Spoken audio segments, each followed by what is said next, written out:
mold your child with good values. Listen to us. என் கைவசம் வந்த ஒரு ரொம்ப அழகான ஒரு கதை.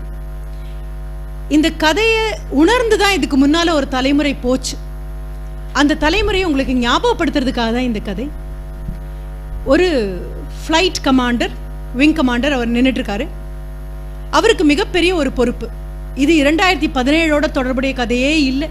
என்னுடைய வயது இருக்கக்கூடிய 60 தொட்ட நபர்கள் யாராவது இருப்பீர்களே ஆனால், இந்தியா எத்தனை போர்களை தாண்டி தாண்டி தாண்டி கையை ஊனி கரணம் பாஞ்சு இந்தியா 2017 வந்து நின்றுருக்குன்னு தெரியும். நேற்று ஒரு கல்லூரிக்கு போன போது ஒரு குழந்தை என்கிட்ட கேட்டாங்க, 99% மோசமாவே இருக்காங்க, ஒரே 1% தானே எல்லாரும் நல்லா இருக்காங்க அப்படின்னு சொன்ன போது அந்த குழந்தைகிட்ட கேட்டேன், மீறி போனா உனக்கு 18 வயசு இருக்கும். எல்லாரும் சொல்றத பார்த்து, ஊரே சொல்றத பார்த்து 99% மோசம் தயவு செஞ்சு முடிவு எடுக்காதேமா. 99% நல்லவர்களாகத்தான் இந்தியாவில் இருக்காங்க. அந்த 1% மட்டுமே பார்த்துட்டு இருக்கிறதுனால, பூதக்கண்ணாடி வச்சு மோசமா போனதை மட்டுமே பார்த்துட்டு இருக்கிறதுனால நீ தப்பா புரிஞ்சுக்கிட்டடா அப்படின்னு அந்த குழந்தைகிட்ட சொன்னேன். நான் சொல்லக்கூடிய இந்த கதை நடக்கக்கூடிய காலகட்டம் கண்டிப்பாக வேற. அந்த விங் கமாண்டர் தன்னுடைய வாழ்க்கை குறிப்புல ஒரு மிக அழகான ஒரு சம்பவத்தை சொல்றாரு. எனக்கு ஒரு புதிய பொறுப்பு கொடுத்திருக்காங்க. என்ன பொறுப்பு அப்படின்னா, போர்ல இறந்து போன ஒரு ஃப்ளைட் ஆபீசர், அவருடைய பேர் விக்ரம் சிங். அவர் உடைய உடல், அவர் இறந்து போயிட்டாரு.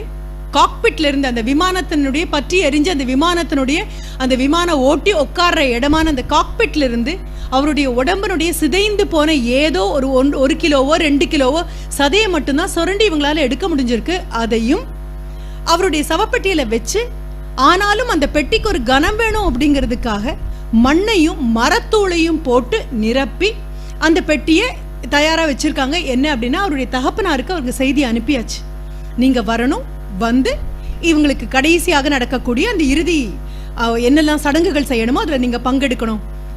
இதுவரைக்கும் இப்படி ஒரு செய்தியை சொல்லக்கூடிய மிக சோகமான சூழ்நிலைக்கு தள்ளப்படாத அந்த விங் கமாண்டர் முதல் முறையாக அந்த குடும்பத்தை சேர்ந்த ஒரு தகப்பன் கிட்ட மகன் இறந்து போன செய்தியை சொல்ல போறாரு. மிக கொடுமையான விஷயம்தான்.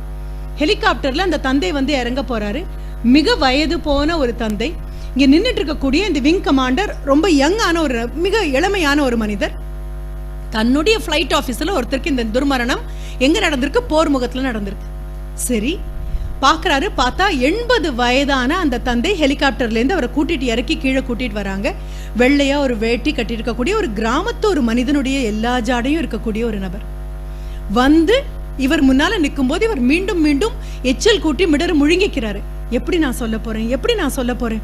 பெரும்பாலும் யுத்த களத்துல ராணுவ வீரனாக ஒரு நபர் இறந்து போயிட்டாருங்கிற செய்தியை சொல்லவே எங்களால முடியாது. செய்தியை சொல்லி அவருடைய உடலை வந்து வாங்கிக்கோங்கன்னு சொல்லும் பொழுது குடும்பம் பூரா வந்து கேட்கறது என்னவாக இருக்கும் தெரியுமா?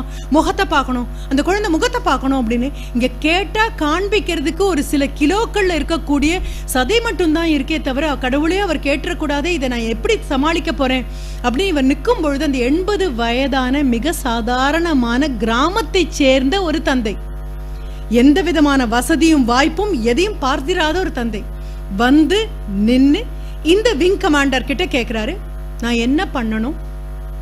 கண்ணில் கொஞ்சம் கூட ஒரு சொட்டு தண்ணி கூட கிடையாது அந்த அப்பாவுடைய கண்கள்ல. தாயார் இல்ல, தந்தை மட்டும்தான் மிச்சம் இருக்காரு. 80 வயது வந்து நின்னு கேட்கிறாரு, நான் என்ன பண்ணணும்னு சொல்லுங்க, எங்க போகணும், என்னெல்லாம் நான் செய்ய வேண்டிய கடமைகள். இவருக்கு ஆச்சரியம் தாங்கல. இவ்வளவு குரல்ல எந்த விதமான சலனமோ வருத்தமோ எதுவும் இல்லாம கண்கள் உலர்ந்து போன நிலையில ஒரு 80 வயதான மனிதன், இறந்து போன மகனுடைய உடலை பத்தி கேட்க வந்த மனிதன் இப்படி கூட இவ்வளவு ஒரு வீரத்தோட பேச முடியுமான்னு. குரல்ல வீரமோ ஆவேசமோ இல்ல, மிக மென்மையான குரலாக இருக்கு. இன்னொன்னு கேட்கிறாரு, எனக்கு ஒரு சின்ன விண்ணப்பம். இன்று மாலை எனக்கு ஊருக்கு கொண்டு போய் எல்லாம் சவடக்கம் செய்யறதுக்கு ஒண்ணுமே யாரும் இல்லை, அங்க இங்கேயே தான் பண்ணணும். ஒரு மிலிட்டரியில நீங்க என்ன விதமான ஒரு ராணுவ முறைப்படி அவருக்கு மரியாதை கொடுத்து அவருடைய அடக்கம் செய்வீர்களோ அப்படியே, அதுல நான் என்ன செய்யணும்னு சொல்லுங்க. அதுக்கு அடுத்தது அவர் ரொம்ப அழகா சொல்றாரு, உங்களுடைய மிக நெருங்கிய நண்பனும் உங்களுடைய கீழே வேலை பார்த்த ஒரு ஆபீசரை நீங்க இழந்திருப்பீங்க, என்னுடைய குழந்தைய நான் இழந்திருக்கேன், இது 2 பேருக்குமே பொதுவான ஒரு சோகம். அடுத்தது என்னுடைய மகனுடைய நண்பர்களை நான் கண்டிப்பாக சந்திக்கணும். அதுக்கும் அடுத்தது இரவுல அவன் தங்கிய அறையில நான் தங்கணும், நாளை காலையில நான் திரும்பி போயிடுவேன், அவ்வளவேதான், எனக்கு சொல்றதுக்கு எதுவும் இல்லை. மிக இயல்பாக அந்த கடைசியாக ஒரு ராணுவ வீரனுக்கு என்னெல்லாம் மரியாதை கொடுக்கணுமோ அந்த மரியாதையை கொடுத்தாச்சு. அந்த அடக்கம் முடிஞ்சாச்சு. அப்பாவான இந்த 80 வயதான இந்த நபர் போய் அவருடைய தன் மகனுடைய எல்லா நண்பர்கள்கிட்டையும் பேசுறார். அந்த விக்ரம் சிங் அப்படின்னு சொல்லக்கூடிய விக்ரம் ராத்தோர் சிங், அதுதான் பேர். நான் கதையா சொல்லல, நடந்த சம்பவத்தை சொல்றேன். அத்தனை பேர்கிட்டையும் பேசுறாரு. மகன் எப்படி இருந்தான்லாம் கேட்கிறாரு. இரவு இவருக்காக தனியாக ஒரு அறை வச்சிருக்காங்க. அப்போ அவர் சொல்றாரு, இல்ல அந்த பையன் என் மகன் இருந்த இடத்துக்கு நான் போறேன். போய் அன்று இரவு அங்கேயே இருக்காரு. அடுத்த நாள் காலையில வந்து நான் கிளம்புறேன், அவ்வளவே தான்.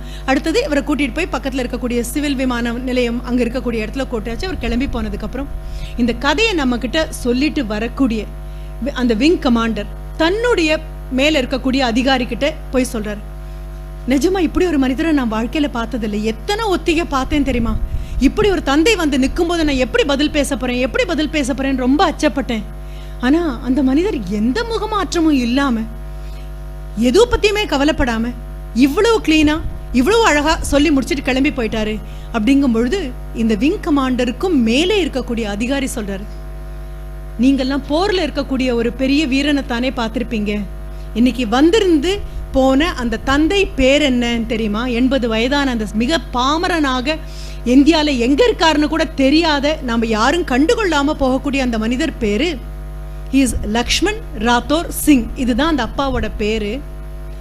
ஆனா ரொம்ப நூதனமான போராளி அவர். என்ன காரணம் தெரியுமா?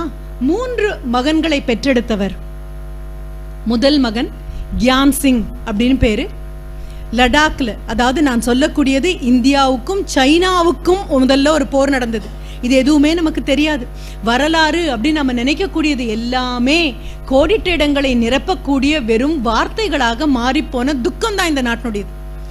அவருடைய முதல்ல எங்கன்னா லடாக்ல, அவருடையது 1962 வந்த போர்ல இறந்து போனது முதல் மகனான கியான் சிங். அடுத்தது 1965 இந்தியா பாகிஸ்தானுக்கான அடுத்த ஒரு யுத்தம். அப்படி வரும்போது அந்த முதல் யுத்தத்துல அந்த 2வது மகனான வீர் சிங் அவரும் போயாச்சு. இப்போ விக்ரம்னு சொல்லக்கூடிய 3வது மகன் 1971 வந்த, நம்ம எல்லாருக்குமே தெரிஞ்சிருக்கும், எங்க வயது பங்களாதேஷ் பிறக்கிறதுக்கான அந்த ஆயத்தத்துல இருந்த ஒன்று யாஹ்யா கான்கிற பேர் கூட நீங்க கேள்விப்பட்டிருக்கலாம். 3வது மகனே இழந்துட்டாரு. ஆனா ஒரு வார்த்தை சொல்லல, புலம்பி அழல, யார்கிட்டையும் எதுவும் சொல்லல. நீங்க யோசிச்சு பாருங்க, நடிகர்களுக்கும் நடிகைகளுக்கும் பாட்டு எழுதுறவங்களுக்கும் மெட்டமைக்கிறவங்களுக்கும் இவர்களுக்கெல்லாம் இந்தியா இந்த விருது கொடுக்கணும், அந்த விருது கொடுக்கணும், அந்த விருது கொடுக்கணும், இந்த விருது கொடுக்கணும் அப்படின்னு நீங்களும் நானும் போட்டியிட்டு கையெழுத்துக்கள் போட்டு அனுப்பக்கூடிய நம்ம நாட்டில் ஏதோ ஒரு கிராமத்துல ஏதோ ஒரு மூலையில 3 குழந்தைகளையும் உங்களுக்காகவும் எனக்காகவும் நீங்களும் நானும் இந்த அறையில அமைதியா உட்கார்ந்து ஒரு பேச்சை கேட்கணுங்கிறதுக்காக ஏதோ ஒரு தகப்பன் இழக்க தயாராக இருக்கும் பொழுது, அப்படிப்பட்ட தகப்பன் ஊட்டி வளர்க்கக்கூடிய வீரமும், அப்படிப்பட்ட தகப்பனோடு அவன் மனைவியாக இருந்த அந்த தாயாரும் வீரம் ஊட்டி வளர்த்தா அங்க குடும்ப உறவுகள் ஆணித்தரமாக ஆழமாக வேர்பாய்ச்சும்.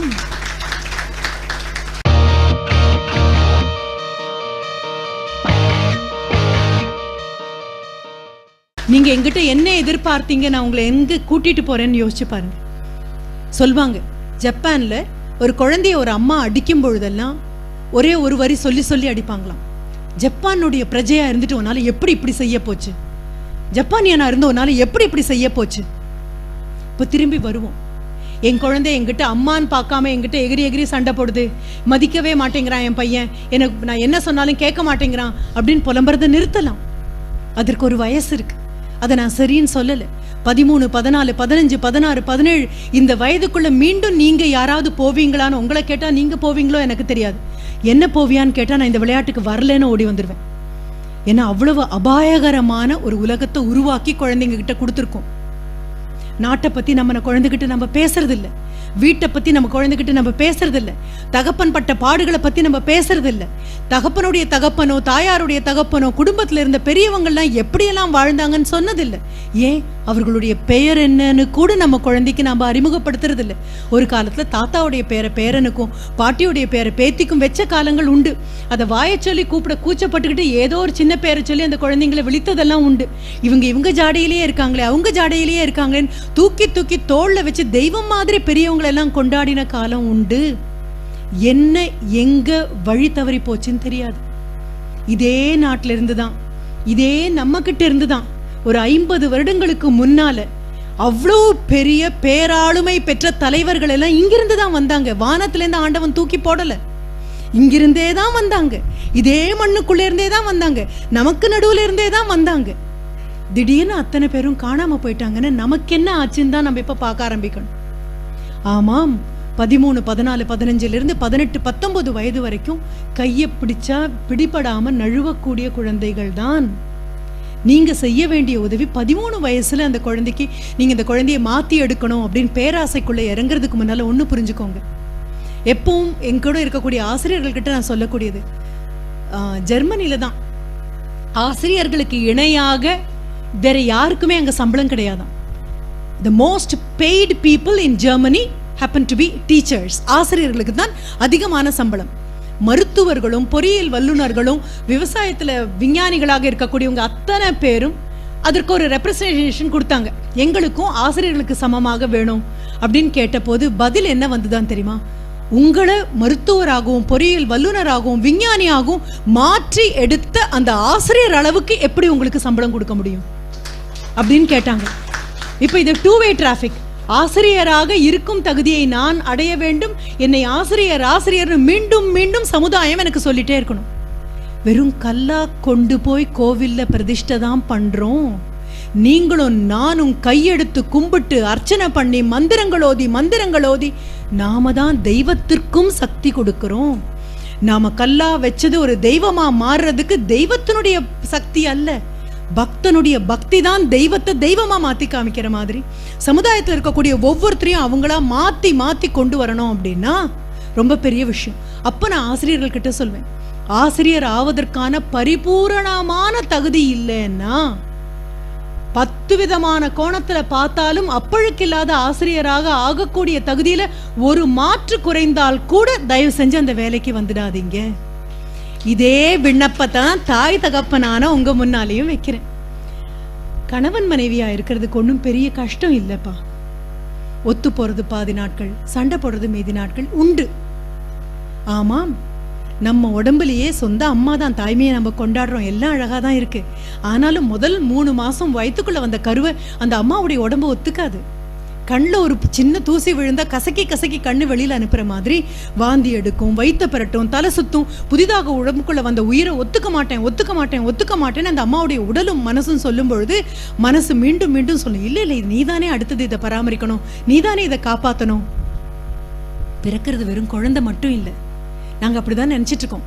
என்னுடைய ஒரு மாணவர் சொன்னாரு, எனக்கு ஒரு மகன் பிறந்திருக்கிறான்னு சொல்றதுக்கு பதிலாக அவர் சொன்னாரு இட்ஸ் அ பாய் அப்படின்னு சொன்ன போது நான் சொன்னேன், சன்னுன்னு சொல்லி பழகு அப்படின்னு சொன்னேன். பிறக்கிற வரைக்கும் தானே ஆனா பெண்ணா, பிறந்ததுக்கு அப்புறம் மகனா மகளான்னு இல்லையா பேசி பழகணும் அப்படின்னு சொன்னதுக்கு அப்புறம் அடுத்ததும் சொன்னேன், இது நாள் வரைக்கும் வெறும் கணவன் மனைவியா இருந்த நீ தாயும் தகப்பனுமாக பிறந்திருக்கீங்கப்பா. குழந்தை மட்டும் பிறந்ததுன்னு யார் சொன்னாங்க? எல்லாருக்கும் மிட்டாய் கொடுக்குறீங்க, எல்லாருக்கும் கல்கண்டு கொடுக்குறீங்க, எல்லாருக்கும் இனிப்பு கொடுக்குறீங்க. குழந்தை பிறந்ததற்காக இல்ல. இதுவரைக்கும் மனைவியா இருந்த பெண்மணி ஒரு தாயாகவும், இதுவரைக்கும் கணவனாக மட்டுமே இருந்தவன் ஒரு தகப்பனாகவும் அந்த குழந்தையோட சேர்ந்து பிறந்திருக்கீங்க. மாமியாராவும் மாமனாராவும் இருந்தவங்க எல்லாம் தாத்தா பாட்டியா பிறந்திருக்காங்க. வெறும் நாத்தனார் நீங்க பார்த்தேல்லாம் அத்தையா பிறந்திருக்காங்க, ஒரு சித்தப்பா பிறந்திருக்காரு, ஒரு மாமா பிறந்திருக்காரு, ஒரு பெரியம்மா பிறந்திருக்காங்க, ஒரு பெரியப்பா பிறந்திருக்காங்க. உறவுகள் அத்தனையும் அந்த ஒத்த குழந்தையோட 10 மாசம் காவல் காத்து நின்று பிறந்திருக்கு அப்படின்னா பெரிய பொறுப்பு பிறந்திருக்குன்னு அர்த்தம். விலங்குகளாகட்டும், செடி கொடிகளாகட்டும், இல்ல பறவைகளாகட்டும், யாரும் இந்த பொறுப்பை தட்டி கழிக்கவே இல்லை. கணவன் மனைவியா 1000 ஆசாபாசங்கள் நமக்குள்ள இருக்கலாம், கணவன் மனைவியா நமக்குள்ள கருத்து வேறுபாடுகள் 1000 இருக்கலாம். என்னதான் ஈருடல் ஓருயிர் அப்படிங்கிற வசனம் காதுக்கு இனிமையாக இருந்தாலும் பல நேரங்களில் நம்ப முடியாத சூழலாகவும் நமக்கு மாறலாம். 2 பேர்னா 2 பேர் தான் அர்த்தம். விட்டு கொடுக்கும் போது விட்டு கொடுக்குறோம், ஒத்து போகும்போது ஒத்து போறோம், கண்டிக்கும் போது கண்டிக்கிறோம், கனிவா இருக்கும் போது கனிவா இருக்கிறோம். 2 பேரும் சேர்ந்து இந்த வாழ்க்கையை எவ்வளவு செம்மையா நடத்த முடியும், இதுதான். ஆனா ஒரு குழந்தைன்னு ஒண்ணு வந்ததுக்கு அப்புறம் நம்ம மீண்டும் மீண்டும் புரிந்து கொள்ள வேண்டிய விஷயம், கணவனுக்கும் மனைவிக்கும் 1000 தகராறு இடையில வரலாம், அப்பா அம்மாக்கு நடுவில் வரக்கூடாது. நான் பல மேடைகளில் மீண்டும் மீண்டும் சொல்றது, நம்ம பெத்தவங்க முன்னாலேயும் நமக்கு பிறந்ததுக்கு முன்னாலேயும் தயவு செஞ்சு சண்டை போடாதீங்கன்னு சொல்வேன். நம்ம பெத்தவங்க முன்னால நீங்க சண்டை போட ஆரம்பிச்சீங்கன்னா வாழ்க்கை மேல இருக்கிற நம்பிக்கை அவங்களுக்கு போயிடும். நாம பெத்தது மேல முன்னால சண்டை போட்டீங்கன்னா திருமணம்ங்கிற எண்ணத்தின் மேலேயே அவங்களுக்கு நம்பிக்கை இல்லாம போயிடும். இப்ப இந்த பொறுப்புக்குள்ள வரலாம், அவ்வளவு சுலபம் இல்லைம்மா. எல்லாரும் ரொம்ப சுலபமாக தாலி கட்டி 3வது முடிச்சு விடுந்த அடுத்த நிமிஷம் வீட்டில் உள்ள பெரிய பாட்டி கேட்பாங்க, ஏதாவது விசேஷம் உண்டா? திரும்பி பாருங்க, இதெல்லாம் நம்ம கிண்டல் பண்ண காலங்கள் உண்டு. 3வது முடிச்சு விடுறதுக்குள்ள ஏதாவது விசேஷம் உண்டா, இந்த பெரியவங்களே இப்படிதான் அப்படின்னு சொல்லி. ஆனா சடைஞ்சுக்கிட்ட காலம்லாம் போயாச்சு. ஏதாவது விசேஷம் உண்டான்னு கரிசனத்தோடையும் அக்கறையோடையும் பயத்தோடையும் கேட்கக்கூடிய காலத்துக்குள்ள வந்துட்டோம். கருத்தரிப்பு மையங்கள் அப்படின்னு சொல்லக்கூடியது வீதிக்கு 4 வர அளவுக்கு விபரீதமான ஒரு வாழ்க்கை நெறிக்குள்ள நம்ம போயிருக்கோம்.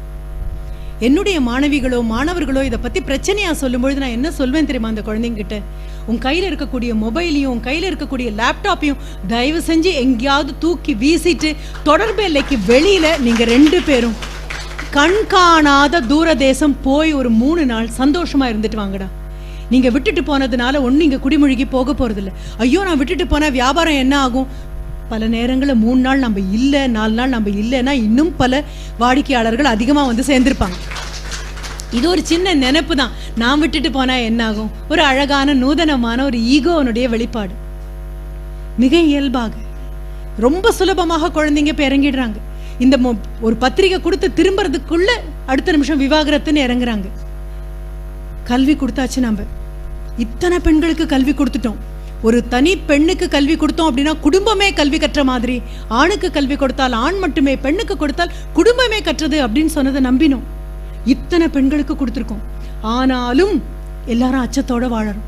எல்லாருக்குள்ளேயும் ஒரு பயம், எந்த நம்பிக்கையும் யாருக்குள்ளேயும் இருக்கிற மாதிரி தெரியல. அப்படின்னா கொஞ்சம் வந்த பாதையை மீண்டும் பார்க்கணும். நான் சொன்னேன் இல்லையா, 3 குழந்தைகளை கொடுத்து நாட்டுக்கு கொடுத்துட்டு மௌனமா திரும்பி போன தகப்பன்கள் எல்லாம் வாழ்ந்த நாடு இது. அப்போ என்ன பண்ணணும்? நாம ஒரு சாதாரண மனிதனாக என் மனதில் 1000 ஆசைகள் இருக்கலாம். ஆனா தகப்பனாக அதற்கு எனக்கு எந்த விதமான அனுமதியும் கிடையாது. சொல்வாங்க நம்மளுடைய உபநிடதங்கள்ல ரொம்ப அழகாக வருமா, யார் முன்னால எதெல்லாம் செய்யக்கூடாது அப்படின்னு சொல்லிட்டு. ஒரு ஆசிரியர் பார்க்க இதெல்லாம் செய்யக்கூடாது, அப்பா அம்மா பார்க்கும்போது இதெல்லாம் செய்யக்கூடாது, நண்பன் முன்னால இதெல்லாம் செய்யக்கூடாது, ஊர் பெரியவர்கள் முன்னால இதெல்லாம் செய்யக்கூடாது, கணவன் முன்னால செய்யக்கூடாதது, மனைவி முன்னால செய்யக்கூடாதுன்னு சொல்லிட்டே வந்து யாரும் இல்லாமல் அந்தரங்கமாக நான் மட்டும் இருக்கும் பொழுது கூட நான் செய்யக்கூடாததுன்னு ஒரு பெரிய கேட்டலாக். அப்படி மீண்டும் மீண்டும் சொல்லி வளர்த்த நாடு இது. இப்ப நம்ம திரும்புறோம், ஆவேசமா திரும்பி போறோம், கையை மிஞ்சி எதுவும் நடக்கலன்னு நம்பி போறோம். தவம் பண்ணி வீட்டுக்குள்ள வந்தது குழந்தைகள். எப்படி நம்ம உருவாக்கி வச்சிருக்கோம்? என் குழந்தைக்கு நான் தங்கத்தால செருப்பு போடலாம், என் குழந்தைக்கு முள்ளு கிழிச்சாம உடம்பு பூரா ஒரு கவசத்தை பூட்டி விடலாம். ஆனாலும் குப்பையும் கூளமும் கல்லும் முள்ளும் மண்டி இருக்கக்கூடிய சாலையில தானே என் குழந்தையும் இறக்கி விட்டாகணும். அப்ப என் குழந்தைய மட்டும் நான் பார்த்தா பத்தாது, எல்லாரும் அவங்க குழந்தைய பார்க்க ஆரம்பிப்போம் அப்படிங்கிற ஒரு நிலைமைக்குள்ள வரப்போறோம். அப்படின்னா எந்த விஷயம் உங்க குழந்தைக்கு பிடிக்காது, அது பேசினா சரியில்லைன்னு நினைக்கிறீங்களோ அந்த விஷயத்த உங்க குழந்தை உங்க வயிற்றுல கருவுற்ற காலத்திலிருந்து விட்டுடணும்னு முடிவு பண்ணுங்க. தோள் தாங்காத பொறுப்பை தூக்கி வைக்கக்கூடிய அளவுக்கு உங்க தோள்களுக்கு வலு இருந்தால் மட்டும்தான் தாயாகவும் தகப்பனாகவும் இருக்க முடியும். மேடம் நீங்க சொல்றது ரொம்ப சுலபங்க. ஆனாலும் இல்லப்பா, சொல்றது சுலபம், செய்யறது அதை விட சுலபம். அதனாலதான் நான் சொல்றேன், செய்யறது கடினமாக இருந்தா மேடையில மைக் முன்னால பேச மாட்டேன். சொல்றது சுலபம், செய்யறது அதை விட சுலபம். நம்ம முன்னோர்கள் கண்டிப்பா செஞ்சுட்டு போயிருக்காங்க. குழந்தை வயிற்றுல இருக்கும் பொழுதே அம்மா மனதுல நெகட்டிவான எண்ணங்கள் வரக்கூடாது, மாறுபட்ட எண்ணங்கள் வரக்கூடாது. எந்த நாட்டுல வயிற்றுல குழந்தை இருக்கக்கூடிய பெண்ணை தெய்வம் மாதிரி கொண்டாடுறதுக்கு ஒரு நாடு காமிங்க பார்க்கலாம். அமெரிக்காவில் இருக்கக்கூடிய பெண்கள் எல்லாமே சொல்லக்கூடியது என்னன்னா, இந்தியா மாதிரி நாடுல ஒரு குழந்தையை பெற்றுக்கிறது எவ்வளவு பெரிய ஒரு மகா பெரிய விஷயம் தெரியுமா? ஏன்னா இந்த பக்கம் திரும்பினா ஒரு அத்தை, அந்த பக்கம் திரும்பினா ஒரு சித்தி, இந்த பக்கம் திரும்பினா ஒரு மாமி, ஒண்ணு இல்லைன்னா அடுத்த வீட்டு அக்கா, எதிர்த்த வீட்டு ஆண்டி, ஏதோ ஒரு பெண்மணி கூட நின்று இந்த 10 மாதத்துக்கும் துணை இருப்பாங்க.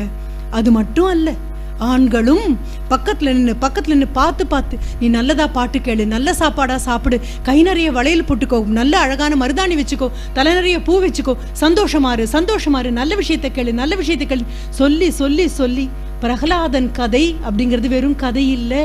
அம்மா வயிற்றுக்குள்ள இருக்கக்கூடிய குழந்தை ஆனந்தமா இருக்கணும்னா, அம்மா ஆனந்தமா இருக்கணும்னு நம்பக்கூடிய ஒரே நாடு உலகத்துல உண்டுன்னா இந்த நாடு மட்டும்தான். இதெல்லாம் ஏதோ சடங்கு சம்பிரதாயம் நம்ம எல்லாம் விட்டுட்டு வந்துட்டோம். திருப்பி எடுப்போம். திருப்பி எடுப்போம். ஒரு கர்ப்பமான ஒரு பெண்மணி பஸ்ல ஏறுறாங்க அப்படின்னு சொன்னா ஒருத்தர் இல்லை எழுந்திருச்சு இடம் கொடுக்கணும், அத்தனை பேருமே எழுந்திருக்கணும். என்ன காரணம் தெரியுமா? அடுத்த தலைமுறையை தேர்ந்தெடுத்து வயிற்றுல சுமக்கக்கூடிய பெரிய பொறுப்புள்ள ஒரு பிரஜை இந்த பேருந்துல ஏறி இருக்காங்கன்னு அர்த்தம். யாரால முடியும்? ஏதோ ரேஷன்ல வாங்கின சர்க்கரையும் இல்ல அரிசியும் தூக்கிட்டு மூட்டை மாதிரி ஏறிட்டு வருதா? உயிர் துடிப்புள்ள ஒரு ஜீவனை வயிற்றுக்குள்ள ஒரு பெண்மணி தூக்கிட்டு இருக்காங்க அப்படின்னு சொன்னா சமுதாயமே அவளுக்கு மரியாதை கொடுக்கணும்னு முன்னால போன சமுதாயம் சொல்லி காமிச்சது. இல்லைன்னா தெய்வத்தை தாயுமானவன் அப்படின்னு லிஸ்ட்ல சேர்க்க மாட்டோம். தாயுமானவன் ஆண்டவனையே அம்மாவா மாத்தி காமிச்ச நாடுது. இனி கொண்டாடலாம், நாம ஒவ்வொரு விஷயத்தையும் கொண்டாடலாம். கணவனாக இருக்கிறது எப்படி, மனைவியாக இருக்கிறது எப்படின்னு பள்ளிக்கூடம் போய் பாடம் எடுக்க வேண்டிய தேவையில்லை. அவங்கவுங்க அப்பாவும் அம்மாவும் வாழக்கூடிய அழகான வாழ்க்கையை பார்த்தாலே உங்களுக்கு புரியும். 18 வயசுல உங்களுக்கு புரியாத அப்பாவை 28 வயசுல புரியும். எங்க அப்பா நிஜமாவே ரொம்ப கஷ்டப்பட்டு தான் என்ன மேலே கொண்டு வந்திருப்பாரு. எங்க அம்மா வாயை திறந்து சொன்னதில்லை. ஒருவேளை நான் தூங்குனதுக்கு அப்புறம் 2 பேரும் உட்காந்து பேசியிருப்பாங்களோ என்னமோ. எப்படித்தான் வளர்த்தாங்களோ தெரியாது, எப்படித்தான் என் கோவத்தை சகிச்சாங்களோ தெரியாது. திரும்பி பாருங்க, வாழக்கூடிய புத்தகங்களா வீட்டில் இருக்கக்கூடிய பெரியவர்களை பக்கம் பக்கமா புரட்டி புரட்டி பார்த்தீங்கன்னா எல்லா ரகசியங்களும் உங்களுக்கு தெரியும். இது புரிஞ்சு 5 வயதாகும் போது கூட நீங்க என்ன வார்த்தை சொல்றீங்களோ அதுதாம்மா உங்க குழந்தைங்க பேசும். நான் எப்பவும் சொல்லுவேன், குழந்தை கெட்ட வார்த்தை பேசாது, கேட்ட வார்த்தை தான் பேசும். குழந்தை முன்னால வெறும் கண்ணாடி மாதிரி தான் நீங்க சொல்லக்கூடிய அத்தனை வார்த்தையும் உங்க குழந்தை சொல்லும். குழந்தைகளுக்காக நமக்குன்னு ஒரு டிவி சேனல் கிடையாது. குழந்தைகள் பார்க்கறதுக்காக 1000 டிவி சேனல் இருக்கலாம். ஒரே ஒரு நாள் உட்கார்ந்து அதில் வரக்கூடிய வார்த்தை அவங்கள பார்த்தீங்கன்னா, அந்த வார்த்தை வன்முறைகளை பார்த்தீங்கன்னா, தாயையும் தகப்பனையும் அந்த குழந்தைங்க கேவலப்படுத்துற மாதிரி வார்த்தைகளை பார்த்தோன்னா இதையா நம்ம குழந்தைங்க பார்க்க போகுதுன்னு புரிஞ்சுப்பீங்க. எனக்கு முன்னால போன எங்க அப்பாவும் அம்மாவும் என்ன வாழ்க்கை நான் வாழணும்னு பார்த்து பார்த்து வளர்த்தாங்க. ஏதாவது ஒரு சின்ன பிரச்சனை வரும்போது, சின்ன குழந்தை உள்ள போ பார்க்கலாம், பெரியவங்க பேசுற இடத்துல உனக்கு என்ன வேலை அப்படின்னு சொன்னாங்க. ஆனா நாம என்ன பண்ணுவோம் தெரியுமா? யாராவது வந்தாங்க அப்படின்னா, படிக்கணும்ல, நாளைக்கு டெஸ்ட் தானே, ஓடு, இதுதான் நாம விரட்டிட்டு இருக்கிறது. உள்ள அனுப்பிட்டு அவங்க 2 பேரும் பேசியிருப்பாங்க. பாட்டியோ தாத்தாவோ இது பெருசு, இந்த வார்த்தைகள் எல்லாம் எங்க அம்மா தன்னுடைய மாமியாரை குறித்தோ எங்க அப்பா தன்னுடைய பேசி நான் கேட்டதில்லை. மிக மிக மிக கேவலமான ஒரு நகைச்சுவை மாதிரி எல்லாரும் பேச நாமெல்லாம் பொறுத்துட்டு இருக்கோம். என்னை விட வயசுல பெரிய என்னுடைய மாமனாரையோ என்னுடைய அப்பாவையோ எனக்கு தெரிந்த வயதில் பெரியவரையோ யாராவது பெருசுன்னா நான் துடிச்சு போயிடுவேன். நான் துடிச்சு போயிடுவேங்கிறதுனால வேற யாரையும் பெருசுன்னு சொல்ல மாட்டேன். என்ன காரணம்னா, நான் பெருசுன்னு கிண்டல் பண்ணக்கூடிய நபர் யாருக்கோ தகப்பன், யாருக்கோ சித்தப்பா, யாருக்கோ பெரியப்பா, யாருக்கோ மாமா. அப்படி இருக்கும் பட்சத்தில் நாம தான் வார்த்தைகளை புழக்கத்துல விட்டோம். நாம தான் கேவலமான வார்த்தைகளை விட்டோம். நாம தான் நகைச்சுவை அப்படிங்கிற பேர்ல தகாத எல்லாவற்றையும் ஏற்றுக்கொண்டோம். நாம தான் எல்லாரும் பார்க்க என் தலை ஒரு குப்பை தொட்டின்னு அறிமுகப்படுத்திக்கிட்டோம். தேவையில்லாத அத்தனையும் கொண்டு வந்து கொட்டுறதுக்கான குப்பை தொட்டின்னு. இப்ப என்ன பண்ண போறோம்? இனி குப்பை தொட்டி அல்லனா 5 வயது குழந்தை என்ன பேசணுமோ அது வீட்டுல இருக்கிற எல்லாரும் பேசும். 5 வயது குழந்தைக்கு என்னெல்லாம் வேண்டாமோ அது வீட்டுல இருக்கிற யாருக்கும் வேண்டாம். அப்படிதான் இருந்தது, அப்படிதான் பாட்டி இருந்தாங்க, அப்படிதான் தாத்தா இருந்தாங்க. 10 வயதா, 5லேருந்து 10 இன்னும் கொஞ்சம் கடினமானது. நீங்களும் நானும் குழந்தைய எப்படி வளர்த்தாலும் குழந்தை பள்ளிக்கூடம் போகும்பொழுது 10 பேருக்கு நடுவில் போய் நிற்கும் போது உங்களுக்கும் எனக்கும் தெரியாத எல்லா வார்த்தைகளும் வரும். அதனால தான் நான் தொடங்கும் போது சொன்னேன், ஊர் கூடி தேர் இழுக்கிறது, ஒருத்தர் பண்ணி பத்தாது, எல்லாரும் எடுக்க போறோம், அத்தனை பேரும் கையில எடுத்துக்க போறோம். கேவலமான வார்த்தைகளோ, சொல்லத்தகாத வார்த்தைகளோ, காதுக்கு விருப்பம் இல்லாத வார்த்தைகளோ, அநாகரிகமான வார்த்தைகளையோ என் குழந்தை கேட்காது. கேட்கிற மாதிரி சூழல என் குழந்தை வளரக்கூடாது அப்படின்னா எல்லா தாய் தகப்பனும் அதையே. கிளியை சொல்லுவாங்க, ஒரு கிளியினுடைய 2 முட்டைகளை, ஒரு முட்டையை கொண்டு போய் ஒரு முனிவர் வீட்லையும் இன்னொன்னு ஒரு கசாப்பு கடையிலையும் வச்சாங்க. முட்டைகள்ல இருந்து அந்த குஞ்சுகள் வெளியில வந்ததுக்கு அப்புறம் கசாப்பு கடையில வளர்ந்த குஞ்சு வெட்டு கொத்து கொல்லுன்னு சொல்லிட்டு இருந்தது. முனிவர் வீட்டுல இருந்தது, வாங்க உட்காருங்க, என்ன சாப்பிட்டீங்கன்னு கேட்டது. கிளிகள் தான் எதை கேட்குதோ, எதை பார்க்குதோ, எது பயிற்சியப்படுதோ அது வேதம். வீட்டை மாத்துங்க, வீட்டுக்குள்ள இருக்கிற எல்லாரும் எல்லார்கிட்டையும் இனிமையா பேசுங்க. நீங்க 2 பேர் வீட்டுல சண்டை போடும்போது பாத்தீங்கன்னா விளையாடிட்டு இருக்கிற குழந்தை அமைதியாயிடும். திரும்பி பார்த்தீங்கன்னா உங்க 2 பேரை மட்டுமே பார்த்துட்டு இருக்கும். சில சமயம் ரொம்ப பயமா இருக்கும் அந்த குழந்தைக்கு. உள்ளங்கையில் இருக்கிற ரேகையை அழிக்கிற மாதிரி குமிஞ்சு தன் கையை தேய்ச்சிட்டு உட்காந்துட்டு இருக்கும். நான் பார்த்துருக்கேன். என்னுடைய மாணவர்கள நிறைய பேர் வகுப்புல ஆசிரியர் பாடம் எடுக்கும் பொழுது தலையை குமிஞ்சிட்டு உள்ளங்கையை தேய்ச்சிட்டு உட்காந்துருப்பாங்க. திருப்பி என்னுடைய அறைக்கு போனதுக்கு அப்புறம் அந்த குழந்தைகளை நான் கூப்பிட்டதுண்டு. என்ன பிரச்சனை அப்படின்னா, பெரும்பாலும் அவங்க சொல்லக்கூடியது மிகப்பெரிய நடுக்கம். பேயோ பிசாசோ பணப்பிரச்சனையோ எதுவுமே பயம் கிடையாது. தாயும் தகப்பனும் கண் முன்னால சண்டை போடும் பொழுது குழந்தைகள் அத்தான நாடியும் சப்த நாடியும் ஒடுங்கி போய் உள்ளுக்குள்ள நடுங்கி போய் உட்காந்துடுறாங்க. எத்தனை ஒரு நூதனமான வன்முறை தெரியுமா? திரும்பி பாருங்க. your children play an audience to you. உங்களுடைய ஆடியன்ஸ் அங்கே உங்கள் குழந்தைங்க உட்காந்துருக்காங்க. அவ்வளோ ஒன்றும் பெரிய வெறுப்பு இல்லைப்பா. அந்த ஒரு நிமிடம் எல்லார் வீட்லேயும் காலையில் 8:30 மணிக்கு குருட்சேத்திரம் தான். எந்த வீடு நல்லா இருக்கு? எல்லார் வீட்லேயும் காலையில் 8:30 மணிக்கு ஒன்னால நான் கேட்டேன், என்னால் நீ கேட்ட, அவ்வளவே தான். ஆனால் மாலையில் திரும்பி வரும்போது எல்லாம் தெய்வங்களாகவும் தேவதைகளாகவும் தேவர்களாகவும் திரும்பி வருவோம். காலையில் என்னமோ பேசிட்டேன், விடுமா, விடு விடு அப்படின்னு அந்த 8:30 மணி குரல் ஓங்கி காதுலையும் மூக்கிலையும் புகை வந்து சத்தம் வரக்கூடிய அந்த சூழலை ஒரு நிமிஷம், இதுவே மாலையில் 6 மணியாக இருந்தால் எப்படி இருக்குன்னு யோசிச்சு பாருங்க. மனித மனசு தானே, இயல்பு தானே, விட்டுட்டு போ. ஏன்னா நாவினால் சுட்ட வடு தாங்காது. எங்கேயாவது ராணம் குழந்தைங்க பார்த்ததுன்னா ரொம்ப கஷ்டப்படும். 10 வயது வரைக்கும் தாக்குப்பிடிச்சிங்களா, அதுக்கப்புறம் வழுக்குப்பாறை தான். 11, 12, 13, 14, 18, 20 தொடர வரைக்கும் அப்பாக்களுக்கிட்டெல்லாம் சின்ன விண்ணப்பம். அந்த வயசை தாண்டி வரக்கூடிய மகன்கள் எல்லாம் அம்மாக்கள் தான் எல்லான்னு சொன்னாலும் அம்மாக்கள் அப்பாக்கள் கிட்ட அந்தரங்கமாக சில நேரங்களில் சில விஷயங்களை சொல்லணும். நான் சொன்னா அவனுக்கு புரியாது. என்னதான் அவன் அம்மாவே ஆனாலும் 10-12 வயசான பையனுக்கு நீங்க பக்கத்துல நின்று சொன்னா ஒரு ஆணுக்கு ஆண் சொல்லும் பொழுது இன்னும் அழகா புரியும். என் கையை நான் இனிமே விட்டுடுறேன், தயவு செஞ்சு உங்க கையை பிடிச்சிக்க சொல்றீங்களா அப்படின்னு வீட்டுல சொல்லி பழகுங்க.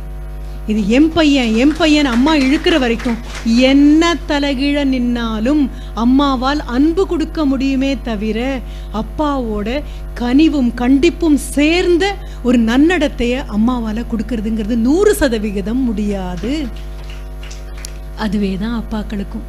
நம்ம மகதான் அது கால் தரையில பட்டுதுன்னா ஐயோ புண்ணாயிடுமே, தோல்ல வச்சா ஐயோ புண்ணாயிடுமேன்னு பார்த்து தலையை தூக்கி வளர்த்த தகப்பன் தான். ஆனாலும் 10 வயது தாண்டி 11 வயது என் குழந்தைக்கு ஆயிடுச்சு அப்படின்னா உங்க விரலில் இருந்து உங்களை இறுக்கி பிடிச்சிட்டு இருக்கக்கூடிய உங்க பெண் குழந்தையோட விரலை ஒத்தொத்தையா அவசரமா பிக்கவே வேண்டாம்.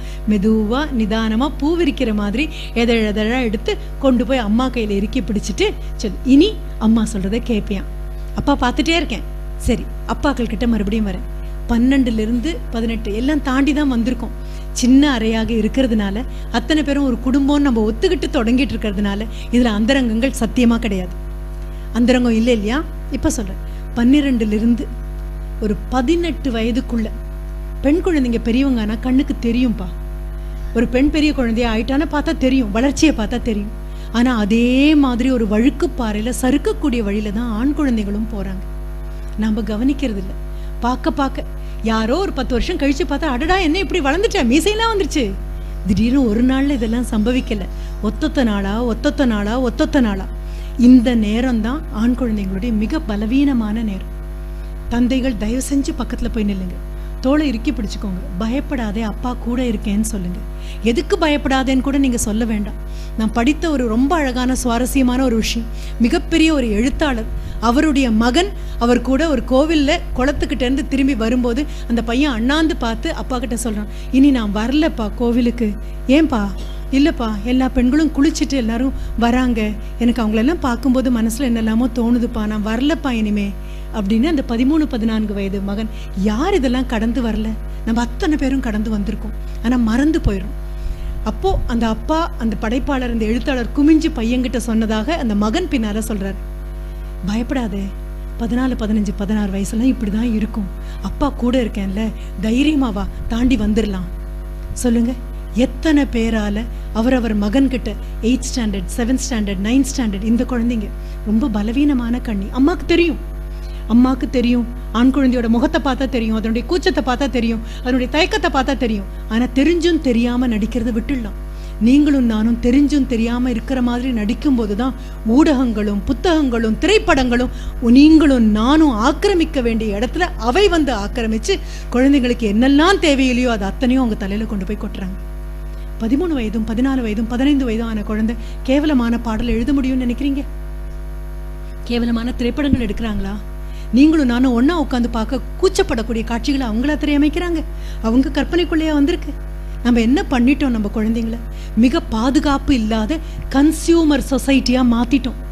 உங்களுக்கும் எனக்கும் தேவையில்லாத குப்பையை கொண்டு வந்து அது நிற்கும் போதும் நிமிரும் போதும் உட்காரும் போதும் பார்க்கும் போதும் படிக்கும் போதும் கொட்டி எதுவும் திங்க கிடைக்காம நீங்களும் நானும் தூக்கி வீசியிருக்கக்கூடிய இந்த கலாச்சார கழிவு பொருட்களை அந்த குழந்தைங்க சாப்பிட்டுட்டு உட்காந்துட்டு இருக்கு. எவ்வளோ பெரிய பாவம் பண்றோம், தெரிஞ்சு பண்றோம், அறிஞ்சு பண்றோம். எவ்வளோ பெரிய கொடுமை. அவங்களால எதிர்த்து ஏதாவது பேச முடியுமா? 13 வயசு பையனா, எனக்கு எதுக்குமா இந்த மாதிரி எல்லாம் சினிமா அப்படின்னு அந்த குழந்தை கேட்க முடியுமா? 13 வயசு தான் ஆச்சுமா பொண்ணு, எனக்கு எதுக்குமா இதெல்லாம்? குழந்தை கேட்குமா என்ன? குழந்தை எதையோ ஒன்று பார்த்துட்டு இருக்கு அப்படின்னா பின்னால வந்து எட்டி பார்க்குறோம், சந்தேகப்படுறோம். வேற எதையோ பார்க்குதோன்னு அந்த வேற எதையோ அந்த குழந்தை உருவாக்கல. வேற எதையோ 40, 45, 50, 60 ஆன வயதான நபர்கள் பொறுப்பின்றி உருவாக்கி அந்த குழந்தை கைக்கு அனுப்பும் போது பார்க்கக்கூடிய வேற எதுவும் அந்த குழந்தைக்கு இல்லாத போது அந்த குழந்தை அதை உட்காந்து பார்த்துட்டு இருக்கு. அவ்வளவேதான். இனி இதை பத்தி புலம்புறதை நிறுத்திடலாம். நாம நமக்கு பொறுப்பான இடத்தை ஆக்கிரமிக்க போறோம். அப்பா அப்படின்னு சொன்னா குழந்தை பிறந்த நிமிடத்திலிருந்து விரலை விட்டு விலகி நாளைக்கு தைரியமா காலை ஊனி சாலையில அதுவே நடக்கிற வரைக்கும். எது மாதிரி? குழந்தைக்கு சைக்கிள் ஓட்ட சொல்லி கொடுக்கும்போது எவ்வளவு கவனமா இருக்கீங்க. ஹேண்டில் பாரை பிடிச்சுக்கிறீங்க, பின்னால பிடிச்சுக்கிறீங்க, பெடலை ஒழுங்கா பண்ண சொல்றீங்க. குரங்கு பெடல் போடும்போது இப்படிதான் இருக்கும், பயப்படாதேன்னு சொல்றீங்க. ஒரு மரத்து பக்கத்துல போய் நின்று சாஞ்சோ, செவுத்து பக்கத்துல நின்று போய் சாஞ்சோ நின்று இறங்கி குழந்தை சைக்கிள்ல இருந்து இறங்கும் போது அப்படிதான் இருக்கும், பயப்படாதே அப்படின்னு சொல்றீங்க. கூடவே ஓடி வரீங்க, எல்லாம் பண்றீங்க. தூரத்துல நின்று பாக்குறீங்க. அப்பா பிடிச்சிட்டு இருக்கீங்களாப்பா, அப்பா பிடிச்சிட்டு இருக்கீங்களாப்பா அப்படின்னு கேட்டா பிடிச்சிட்டு இருக்கேன் அப்படின்னு ஒரு அழகான பொய்ய சொல்லிட்டு கையை விட்டுட்டு நிக்கிறீங்க. 2 தடவை குழந்தை விழுவான். விழுந்த உடனே அம்மா வீட்டுக்குள்ள இருந்து ஐயோ அப்படிம்பாங்க. அப்பா கொஞ்சம் பேசாமரு அப்படிம்பாரு. என்ன அப்படின்னா, விழ தெரியறவனுக்கு மட்டும்தான் எழுந்திருக்கவும் தெரியும். என் குழந்தை 4 தடவை விழுந்தா எழுந்திருக்கும். என் குழந்தைய நான் தள்ளிவிட சொல்லல, ஆனா ஐயோ விழுதேன் குறுக்க நீங்க பாஞ்சு உங்க குழந்தைக்கு விழக்கூடிய அனுபவத்தை கூட கொடுக்காம தட்டி பறிச்சிட்டீங்கன்னு வைங்க, நாளைக்கு அதுக்கு காலும் கையும் சறுக்குன்னு அடுத்த நிமிஷமே மிரண்டு போயிடும். சின்ன சின்ன ஏமாற்றங்களை கொடுங்க, சின்ன சின்ன தோல்விகளை கொடுங்க. இன்னைக்கு வாங்கி தரேன் அப்படின்னு சொல்லிட்டு அப்பா யோசிச்சு பார்த்தேன்டா, இப்போ உனக்கு தேவையில்லைன்னு தோணுது, வேணா 1 வாரம் கழிச்சு கொடுக்கட்டுமா? காத்துட்டு இருக்கிற சுகம் என்னன்னு அந்த குழந்தைக்கு சொல்லி கொடுங்க. உடனடியாக நம்ம என்ன டிபார்ட்மெண்டல் ஸ்டோரா கையை நீட்டின அடுத்த நிமிஷம் இந்தான்னு எடுத்து கொடுக்கறதுக்கு? கொஞ்சம் பொறுத்துக்கிட்டும், கொஞ்சம் ஏமாறட்டும், கொஞ்சம் அழட்டும், கொஞ்சம் உங்க தோல்ல சாஞ்சு அப்பா அப்பா அப்பா அப்பான்னு நச்சட்டும். இதெல்லாம் நடந்ததுக்கு அப்புறம் எப்போ குழந்தைக்கு தயார் நிலை வருதோ அப்போ தாயும் தகப்பனுமா அதை கொடுக்குறோம். நீங்களும் நானும் சொல்ல வேண்டிய அறிவுரையை நாம் சொல்ல தவறும் போது அதுக்கு வேற என்ன சொல்றோம்? நான் ஏதாவது சொல்லி என் குழந்தை ஏதாவது பண்ணிட்டா, நம்ம ஒரு நாளும் ஏதாவது சொல்ல மாட்டோம், நம்ம குழந்தையும் ஏதாவது பண்ணாது. இப்படி பயத்தை சுவாசிச்சு இதுக்கு அன்புன்னு வேற ஒரு பேரை சொல்லிட்டு சுத்துறோம் அப்படின்னா எவ்வளோ பெரிய அநாகரிகம். கண்டிக்க நமக்கு உரிமை இருக்கு, கடுமையா அல்ல. கண்ணு பார்த்து அன்பா, இல்லப்பா இது தப்பு அப்படின்னு சொல்ல நமக்கு உரிமை இருக்கு. பக்கத்துல உட்காந்து கையை பிடிச்சு எத்தனை நாளாச்சு உங்க குழந்தைய நீங்க தொட்டு பேசி? யோசிச்சு பாருங்க. குழந்தைங்கிட்ட நான் சொல்லுவேன், அம்மாவையும் அப்பாவையும் தொட்டு பேசி எவ்வளோ நாளாச்சு? 5 புலன்கள்னு சொல்றீங்க, 4 உங்க முகத்திலேயே உட்காந்தாச்சு, மிச்சம் உடம்பு பூரா ஓடிட்டு இருக்கு இல்லையா? இந்த உடம்பு பூரா ஓடிட்டு இருக்கக்கூடிய இந்த தீண்டும் இன்பம் குழந்தைங்களை எப்போ தொட்டு பார்த்துருக்கீங்க? எப்போ பேசியிருக்கீங்க? எப்போ வீர தீரமான கதைகளை உங்க குழந்தைங்க கிட்ட சொல்லியிருக்கீங்க? யோசிச்சு பாருங்க. எத்தனை வீர தீரமான கதைகள்.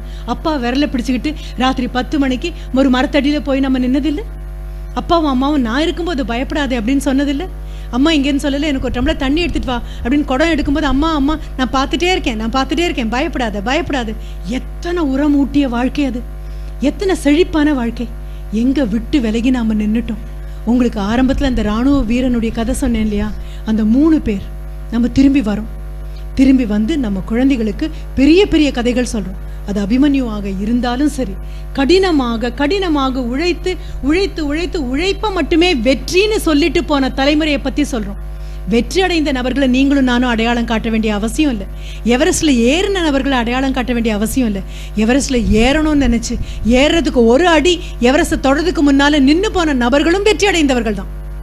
இந்த வெற்றியை குழந்தைகிட்ட சொல்வோம், இந்த ஏமாற்றங்களை குழந்தைகிட்ட சொல்வோம், இந்தியாவை பத்தி குழந்தைகிட்ட சொல்வோம். பக்கத்துல உட்காந்து உங்க குழந்தைகிட்ட சொல்வீங்க. ரொம்ப குறும்பு பண்ணானா ஒரு பையன், தாங்கவே முடியாம அவங்க அப்பா அங்கேயும் இங்கேயும் பார்த்து பொறுக்க முடியாம டேபிள் மேல ஒரு அட்லஸ் இருந்தது. அந்த அட்லஸ் ஏதோ பழைய புராதனமான அட்லஸ், அதுல இருக்கக்கூடிய வேர்ல்டு மேப் அப்படியே கிழிச்சு பையன்கிட்ட கொடுத்து சுக்கு நூறா கிழிச்சு எங்க உட்காந்து அமைதியா ஒட்டுடா அப்படின்னு சொல்லிட்டு போயிட்டாராம். 5வது நிமிஷம் குழந்தை ஒட்டி கொண்டு வந்து கொடுத்துட்டான்.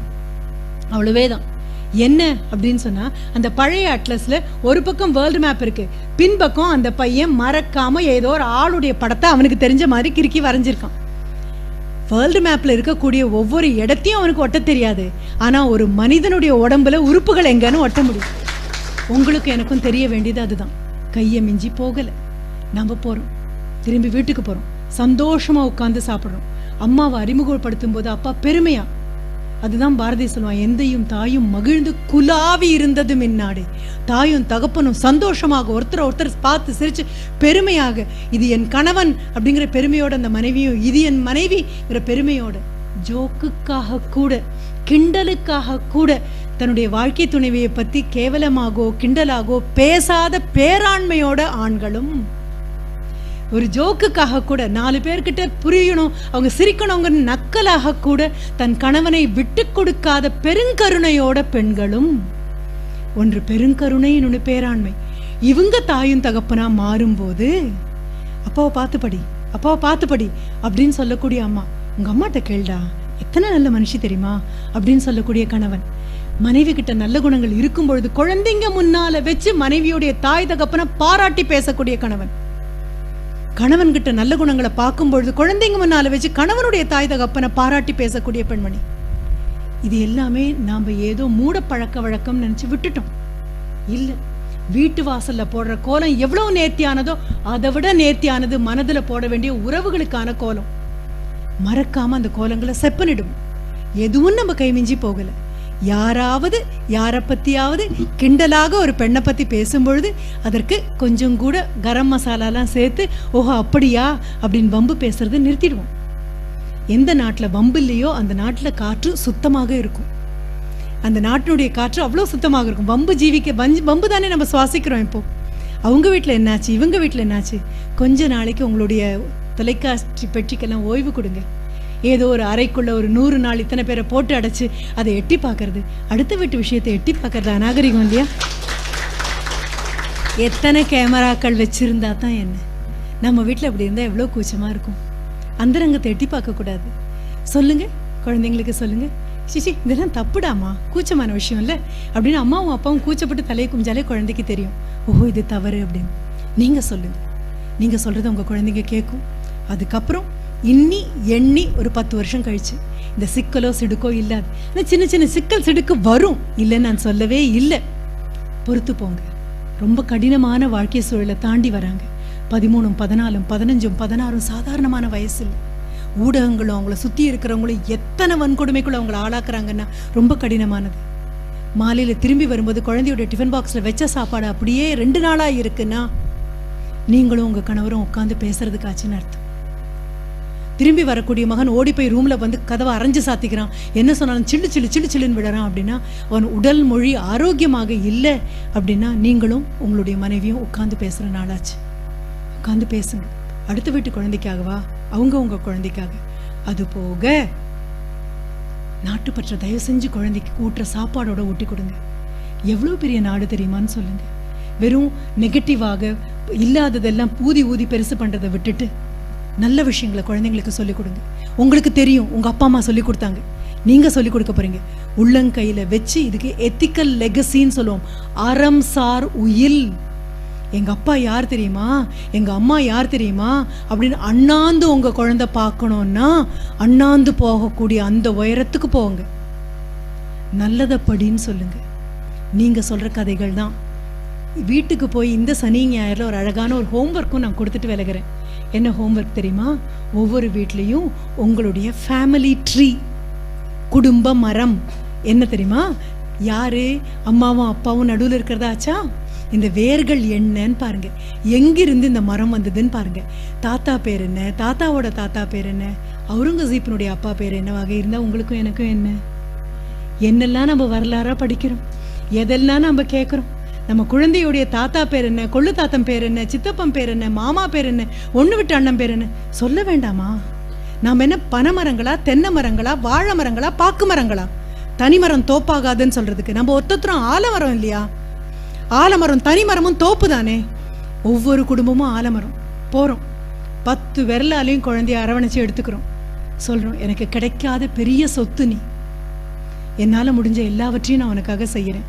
ஆனால் நான் பட்ட கஷ்டம் நீ கஷ்டப்படக்கூடாதுன்னு மட்டும் ஆண்டவங்கிட்ட வேண்டிக்கிறேன். நீ கஷ்டமே படக்கூடாதுன்னு நான் ஒரு நாள் வேண்ட மாட்டேன். ஏன்னா ஒவ்வொரு மரமும் வேர் விடணும்னா இயற்கை அதற்காக மோத வேண்டிய பாறைகளையும் இருட்டையும் கொடுத்துருக்கு. உனக்குன்னு வரும் கஷ்டங்கள் அந்த கஷ்டம் வரும்போது திரும்பி பார்த்தேன்னா அப்பாவும் அம்மாவும் நிற்போம். நாளைக்கு நீ மார்க் வாங்கி பெரிய ஆளாகிறதெல்லாம் கிடையாதுப்பா. ஊருக்குள்ள ஒரு பெருவெள்ளம் வந்தது அப்படின்னா ஓடி போய் 10 பேருக்கு உதவுற குழந்தையா நீ இருந்த அப்படின்னா அம்மா வயிறு குளிரும், அப்பா வயிறு குளிரும். இந்த நாட்டினோட பிரஜை. நான் உங்களுக்கு இது பல மேடைகளில் சொல்லியிருக்கேன், ஆனாலும் உங்ககிட்ட நான் சொல்லிட்டு போகிறேன்.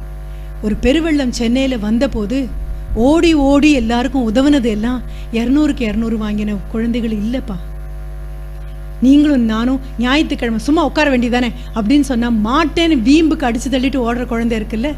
அப்போ தாத்தாவும் சொல்லியிருப்பார், பாட்டியும் சொல்கிறார், அப்படித்தான்டா ஊருக்கு உதவுனண்டா, நீ உட்காராத, ஓடி விளையாடுற நேரத்தில் உட்காருங்கிற அவங்க அம்மா ஓடு அப்படின்னு சொல்லியிருப்பாங்க. அப்படி ஓடி ஓடி உங்கள் குழந்தை மாதிரியும் என் குழந்தை மாதிரியும் வசதியும் வாய்ப்பும் பார்க்காமல் அங்கே இருக்கக்கூடிய பெரிய பெரிய சிமெண்ட் பைப்பில் குடும்பம் நடத்தக்கூடிய ஏழை மக்களுடைய 2-3 குழந்தைங்க தான் பாஞ்சு நீஞ்சி எல்லாருக்கும் உணவு பொட்டலம் கொண்டு போய் கொடுத்துருக்காங்க.